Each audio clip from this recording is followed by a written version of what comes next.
বাংলাদেশ জাতীয়তাবাদী দল বিএনপির আন্তর্জাতিক বিষয়ক সম্পাদক ও মধ্যপ্রাচ্যের সাংগঠনিক সমন্বয়ক আহমদ আলী মুকিবকে সৌদি আরবের জেদ্দায় বর্ণাঢ্য গণসংবর্ধনা দেওয়া হয়েছে।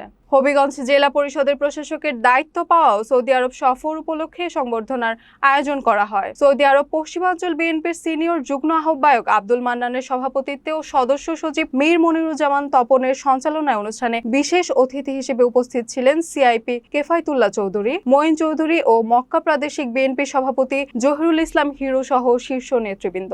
না সংবর্ধিত অতিথি আহমদ আলী মুকিব প্রবাসীদের এমআরপি পাসপোর্ট সমস্যার দ্রুত সমাধান এবং জেদ্দার বাংলাদেশ ইন্টারন্যাশনাল স্কুলের জন্য নিজস্ব ভবন নির্মাণে সরকারি অনুদানের বিষয়ে প্রধানমন্ত্রী তারেক রহমানের কাছে দাবি উত্থাপনের প্রতিশ্রুতি দেন। একই সাথে হবিগঞ্জকে আধুনিক নগরী হিসেবে গড়ে তোলার দৃঢ় অঙ্গীকার করেন তিনি। অনুষ্ঠানে তাকে বিভিন্ন সংগঠনের পক্ষ থেকে বিশেষ সম্মাননা ক্রেস্ট প্রদান করা হয়।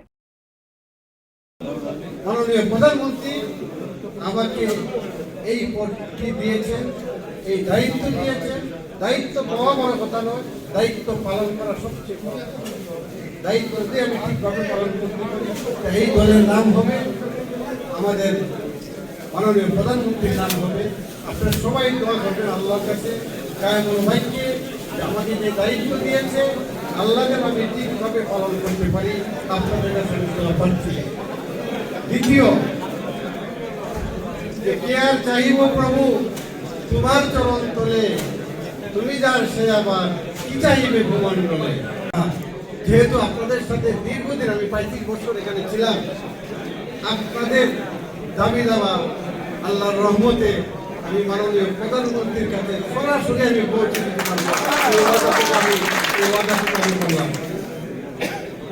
আমি প্রবাসীর জাল আমি বুঝি। এই যে পাসপোর্টগুলা এমআরপি পাসপোর্ট বন্ধ করে দিয়েছে, অনেক জটিলতা। এমআরপি পাসপোর্ট বন্ধতে অনেক জটিলতা। 2 মাসের আগে হবে না, নিবন্ধনের প্রবলেম। 3 মাস এলে একটা লোকের পাসপোর্ট এক্সপায়ার হয়ে গেলে তারা ক্ষমতা নিলে হবে না, শেষ পর্যন্ত হরুপ হয়ে যাবে। তাইলে অনেক লোক দেশে ঠিক করতে বাধ্য হবে।